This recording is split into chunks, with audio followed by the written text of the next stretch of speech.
Hello guys, welcome back to my channel. हम करेंगे sample paper of education paper 2। चलिए start करते हैं। Question first, who had suggested that questions are a powerful means of triggering thinking and can lead people from unconscious ignorance to conscious ignorance. Statement है, ये किसकी है? सुकरात की, चाणक्य की, प्लेटो की या फिर एरिस्टोटल की? देखिए, ये जो स्टेटमेंट है ये है सुकरात जी की। नेक्स्ट क्वेश्चन है, the function of a teacher is primary that of. Teacher का प्राइमरी फंक्शन क्या होता है? ये आपके सामने ऑप्शन है। टीचर एक गुरु होता है, tending to personal and spiritual need of children, या फिर टीचर एक सर्विस स्टेशन अटेंडेंट होता है, फीलिंग करता है स्टूडेंट्स माइंड विद नॉलेज, या फिर टीचर एक डायरेक्टर होता है, ऑर्गेनाइज करता है, प्लानिंग करता है सारे के सारे जो एक्सपीरियंस होते हैं क्लास के लिए। ऑप्शन डी कहता है टीचर एक गाइड होता है, helping children progress toward maximum growth. तो राइट आंसर यही होगा, ऑप्शन डी। टीचर एक गाइड होता है जो मैक्सिमम ग्रोथ के लिए, स्टूडेंट की जो मैक्सिमम ग्रोथ होती है उसके लिए, उसकी प्रोग्रेस के लिए हेल्प करता है। नेक्स्ट क्वेश्चन है, चाइल्ड सेंटर एजुकेशन में चाइल्ड सेंटर एजुकेशन कैसी होती है? एजुकेशन जो बच्चे के द्वारा पसंद की जाती है, या फिर ऐसी एजुकेशन जिसको बच्चे और टीचर दोनों पसंद करते हैं, या फिर ऐसी एजुकेशन जो बच्चे की नीड्स और एस्पिरेशन को फुलफिल करती है, या फिर education considered worthwhile and desirable by those who have a concern for their development. कि एजुकेशन एक ऐसी होती है कि जो इसको लेना चाहते हैं उनके डेवलपमेंट के बारे में सोचती होता है। ऑप्शन सी यहाँ पे करेक्ट है कि जो बच्चे की जरूरतों को पूरा करती है, ठीक है, और बच्चे की जो नीड्स होती है, जो आवश्यकताएं होती है उसके अनुसार जो है दी जाती है। तो ऐसी एजुकेशन जो चाइल्ड के नीड्स और एस्पिरेशन को गियर करे तो उसको क्या कहते हैं? चाइल्ड सेंटर एजुकेशन कहते हैं। नेक्स्ट क्वेश्चन है, those whose educational philosophy is rooted in pragmatism. वो कौन से हैं जिनकी एजुकेशनल फिलोसफी को प्रैग्मेटिज्म में रूट किया गया, ठीक है। उसमें क्या क्या कहता है कि reject the scientific method of experimentation, या फिर maintain that complete objectivity is possible, या फिर accept the stimulus response theory of learning, या फिर कहता है claim that knowledge is tentative, truth is relative. देखिए, those whose educational philosophy is rooted in pragmatism, वो है claim that knowledge is tentative और ट्रूथ इज रिलेटिव। कई बार ये भी पूछा जाता है, claim that knowledge is tentative, truth is relative, ये कौन सी जो फिलोसफी है उसके अंदर रूट किया गया है? और ऑप्शन के अंदर आपको अलग अलग डिफरेंट ऑप्शन दे सकते हैं, इनकी इसी क्वेश्चन को उल्टा करके भी एग्जाम में पूछ लिया जाता है। नेक्स्ट क्वेश्चन है, the concept of Pratitya samutpada that nothing happen without. कहता है कि बिना किसी कारण के कुछ नहीं होता। Is one of the central principle है। किसका सेंट्रल प्रिंसिपल है? जैनिज्म का, बुद्धिज्म का, वेदांता का, संख्या का? तो ये है बुद्धिज्म का। Next question is, which of the following Orthodox यानी कि आस्तिक school of Indian philosophy is silent on the issue of existence of God. कि गॉड के एग्जिस्टेंस के ऊपर क्या साइलेंट है, ठीक है, और ये क्या है? As the ultimate reality. Vedanta है, सांख्या है, पूर्व मीमांसा है, या फिर न्याय है? तो ये फिलोसफी है सांख्या फिलोसफी, जो साइलेंट है issue of existence of God के ऊपर। नेक्स्ट क्वेश्चन कहता है, द फोरफोल्ड वैल्यूएशन जो है इंडियन कल्चर के कट्टू, पूर्व और अर्था when arranged in ascending hierarchy. इनको असेंडिंग हायरार्ची के अंदर जब अरेंज किया जाता है in term of height of value, तो will constitute which of the following order. कौन सा ऑर्डर ये जो है फॉलो करेंगे? देखिए, धर्म, अर्थ, काम और मोक्ष, इन्हीं को जो है घुमा फिरा के चारों ऑप्शन में दिया गया है। तो ये जो ऑर्डर फॉलो करेंगे वो होगा अर्थ, काम, धर्म और मोक्ष। सबसे पहले किसका नंबर आता है? अर्थ, उसके बाद काम, उसके बाद धर्म, उसके बाद मोक्ष।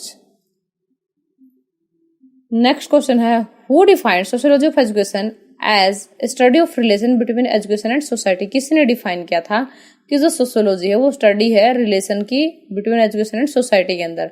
Brown, Ottaway, Good and Smith. तो ये जो है डिफाइन किया था ओटावे ने। नेक्स्ट क्वेश्चन है, religion act as a great barrier in social change. जो रिलीजन है वो ग्रेट बैरियर का काम करता है सोशल चेंज में, क्योंकि क्या है ये? इट प्रीचेज वैल्यूज, ये वैल्यूज का उपदेश देता है, या डिपेंड करता है सोशल गैदरिंग के ऊपर, या एक्सपेक्ट करता है participation of all age group का, या फिर ये बेस्ड होता है फेथ के ऊपर। देखिए फ्रेंड्स, जो हमारा रिलीजन होता है, जो हमारा धर्म होता है, वो फेथ के ऊपर बेस्ड होता है। तो इसलिए राइट आंसर क्या होगा? Option D. The nature of social values. Nature क्या होती है सोशल वैल्यू की? लॉजिकल होती है, सिंबॉलिकल होती है, इमोशनल होती है, मटेरियलिस्टिक होती है। तो लॉजिकल ये क्या होती है? इसकी नेचर होती है सोशल वैल्यूज की।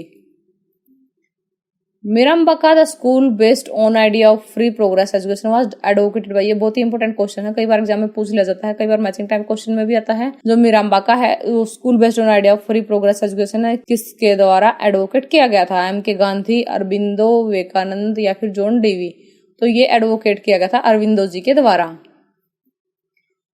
Who among the following is not a cognitive gestalist psychologist? इनमें से कौन सा cognitive gestalist psychologist नहीं है? Tolman, Lewin, Kohler, Wertheimer. तो इनमें से जो cognitive gestalist psychologist नहीं है वो टोलमैन नहीं है। Emotions can be considered as motive, emotions को मोटिव कब कंसिडर किया जाता है? क्योंकि they are universal and presumably in it, या फिर they initiate and direct behaviour toward the attainment of certain goal, या फिर they are governed by consciously recognize stimulus and goal object, या फिर लास्ट कहता है they are integral part of progress of adjustment. तो correct option रहेगा they initiate and direct behaviour, कहता है कि जो वो बिहेवियर जो होता है उसको वे इनिशिएट करते हैं और डायरेक्ट करते हैं, किसके लिए? अटेनमेंट ऑफ सर्टेन गोल के लिए। ठीक है, तब क्या है, जो इमोशंस है वो हमारे मोटिव कंसिडर हो जाते हैं, कंसिडर किए जा सकते हैं। In operant conditioning the reinforcement is contingent upon, जो ऑपरेंट कंडीशनिंग होती है उसके अंदर जो रीइंफोर्समेंट होता है वो कॉन्टिजेंट होता है किसके ऊपर? नेचर ऑफ स्टिमुलस के ऊपर या नेचर ऑफ रिस्पॉन्स के ऊपर, या ऑप्शन ए और बी दोनों है, या फिर नन ऑफ दिस। तो इसमें करेक्ट ऑप्शन होगा नेचर ऑफ रिस्पॉन्स के ऊपर। According to Guilford SI model, Guilford का जो एसआई मॉडल है, total number of factor that constitute to human intellect is, जो ह्यूमन इंटेलेक्ट को कॉन्स्टिट्यूट करते हैं वो फैक्टर कितने हैं? टोटल नंबर ऑफ बताने हैं आपको, 60, 90, 120 और 150। फ्रेंड्स ये क्वेश्चन भी बहुत ही ज्यादा इंपॉर्टेंट है, और यहाँ पे सारे क्वेश्चन इंपॉर्टेंट जो है डाले गए हैं, आपकी रिवीजन अच्छे से हो जाएगी और ये सारे क्वेश्चन आपके लिए एग्जाम में बहुत हेल्पफुल होंगे। तो चलिए इसका आंसर बता देते हैं। जो गिलफर्ड का जो एसआई मॉडल है उसके अंदर जो टोटल फैक्टर है ह्यूमन इंटेलेक्ट के वो होते हैं 120। नेक्स्ट क्वेश्चन है inclusive education is about, inclusive education किसके बारे में है? Making provision of all children, या फिर वेलकमिंग एंड सेलिब्रेटिंग डाइवर्सिटी, या फिर both and B are true, या फिर नन ऑफ द अबव। तो देखिए इंक्लूसिव एजुकेशन क्या है, इसके अंदर इस रेफरेंस में जो है सी ऑप्शन यहाँ पे करेक्ट रहेगा, ए और बी दोनों ट्रू है, कि ये सभी बच्चों के लिए एजुकेशन का प्रोविजन करती है और जो डाइवर्सिटी होती है उसको वेलकम करती है और सेलिब्रेट करती है। Solomon's 4 group design falls under, जो सोलोमन का जो 4 ग्रुप डिजाइन है वो किस कैटेगरी में आता है? प्री एक्सपेरिमेंटल डिजाइन है, ट्रू एक्सपेरिमेंटल है, क्वासी एक्सपेरिमेंटल है, या फिर फैक्टोरियल डिजाइन है? तो देखिए जो सोलोमन का जो 4 ग्रुप डिजाइन है वो आता है ट्रू एक्सपेरिमेंटल डिजाइन की कैटेगरी में। Next question is which of the following is appropriate to test a non directional hypothesis, कौन सी चीज जो है अप्रोप्रिएट है नॉन डायरेक्शनल हाइपोथेसिस को टेस्ट करने के लिए? 1 tail test, 2 tail test, both A and B, या फिर नन ऑफ द अबव। तो इसमें जो करेक्ट रहेगा वो होगा 2 टेल टेस्ट, यानी कि जब नॉन डायरेक्शनल हाइपोथेसिस को हमें टेस्ट करना होता है तो हम क्या करते हैं? 2 टेल टेस्ट का यूज करते हैं। Identify the non probability sampling technique, यहाँ पे नॉन प्रोबेबिलिटी सैम्पलिंग आपको जो है आइडेंटिफाई करनी है। यहाँ पे दोनों तरह की सैम्पलिंग गिवन है, प्रोबेबिलिटी और नॉन प्रोबेबिलिटी, लेकिन आपको सिर्फ नॉन प्रोबेबिलिटी सैम्पलिंग टेक्निक बतानी है। ऑप्शन ए में है स्ट्रेटिफाइड रैंडम सैम्पलिंग, बी है सिस्टमैटिक सैम्पलिंग, सी स्नोबॉल सैम्पलिंग और डी है इंसिडेंटल सैम्पलिंग। तो देखिए ऑप्शन क्या कहते हैं कि कौन सा करेक्ट है। तो यहाँ पे जो करेक्ट होगा वो होगा स्नोबॉल सैम्पलिंग और इंसिडेंटल सैम्पलिंग। जो इंसिडेंटल सैम्पलिंग और जो स्नोबॉल सैम्पलिंग है ये दोनों के दोनों नॉन प्रोबेबिलिटी सैम्पलिंग के एग्जाम्पल हैं। और अगर इसी क्वेश्चन को ऐसे पूछ लिया जाए कि इसमें से प्रोबेबिलिटी सैम्पलिंग टेक्निक के एग्जाम्पल कौन से हैं, तो क्या होगा? स्ट्रेटिफाइड रैंडम सैम्पलिंग और सिस्टमैटिक जो सैम्पलिंग है वो क्या है? प्रोबेबिलिटी सैम्पलिंग के एग्जाम्पल हैं। नेक्स्ट क्वेश्चन कहता है एक पीएचडी स्कॉलर कंडक्ट करता है एक स्टडी किसके ऊपर? With a view to address the language problem of tribal children, जो ट्राइबल चिल्ड्रन है उनकी जो लैंग्वेज प्रॉब्लम है, ठीक है, एलिमेंट्री लेवल के ऊपर।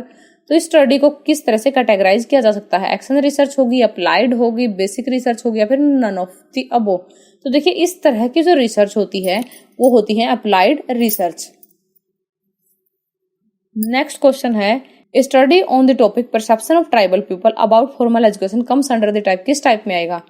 एंथ्रोग्राफिक होगा, हिस्टोरिकल, एक्सपेरिमेंटल, या फिर एक्सपोर्ट फैक्टो? ये एक्सपोस्ट फैक्टो है फ्रेंड्स, यहाँ पे ये टाइपिंग मिस्टेक है, यहाँ पे आएगा यह एक्सपोस्ट फैक्टो रिसर्च। तो करेक्ट आंसर होगा इसका एंथ्रोग्राफिक रिसर्च। ऐसी जो रिसर्च होती है वो कैसी होगी? एंथ्रोग्राफिक रिसर्च होगी। नेक्स्ट क्वेश्चन है errors in the finding of an experimental study caused by deliberate section of some bright student of experimental group is known as, जो एरर होती है फाइंडिंग ऑफ एक्सपेरिमेंटल स्टडी के अंदर, ठीक है, वो किसके द्वारा काज होती है? Deliberate section of some bright student और experimental group is known as, तो उनको क्या कहेंगे? Random sampling error, systematic sampling, random measurement error या फिर सिस्टमैटिक मेजरमेंट एरर। इस तरह की जो एरर होती है एक्सपेरिमेंटल स्टडी के अंदर उनको हम कहते हैं systematic sampling error. The size of sample for a study mostly depend on, जो साइज होता है सैंपल का किसी भी स्टडी के लिए मोस्टली डिपेंड करता है ग्रेविटी ऑफ पॉपुलेशन के ऊपर, geographical area of the study के ऊपर, homogeneity and heterogeneity of the population के ऊपर, टाइप ऑफ पॉपुलेशन के ऊपर। देखिए ये डिपेंड करता है homogeneity and heterogeneity of the population. ये होमोजेनिटी और हेट्रोजेनिटी क्या होता है? होमोजेनियस पॉपुलेशन उसको कहते हैं जिसके सारे के सारे एलिमेंट जो है एक जैसे हो, ठीक है। और हेट्रोजेनियस जो डिफरेंट डिफरेंट टाइप की पॉपुलेशन के ऊपर हम जब स्टडी करते हैं तो उसको हम कहते हैं heterogeneous population. Which of the following is incorrect pair, इनमें से कौन सा इनकरेक्ट पेयर है? Rank correlation, product moment correlation, split half correlation और कॉन्टिजेंसी कोरिलेशन। साथ में जो इनके जो बनाने वाले हैं या डेवलपर हैं उनके नाम भी यहाँ पे गिवन है कि रैंक कोरिलेशन स्पीयरमैन ने दी थी, प्रोडक्ट मोमेंट कोरिलेशन पियर्सन ने दी थी, स्प्लिट हाफ कोरिलेशन जो है कुडर रिचर्डसन ने दी थी और कॉन्टिजेंसी कोरिलेशन क्रैमर ने दी थी। तो यहाँ पे जो रॉन्ग पेयर है वो है कॉन्टिजेंसी कोरिलेशन और क्रैमर, बाकी सारे के सारे पेयर यहाँ पे करेक्ट हैं। Thanks for watching friends. अगर आपको वीडियो अच्छी लगी तो वीडियो को लाइक करना, शेयर करना। अगर आप चैनल पे नए हैं तो वीडियो एजुकेशन पॉइंट को सब्सक्राइब करना न भूलें।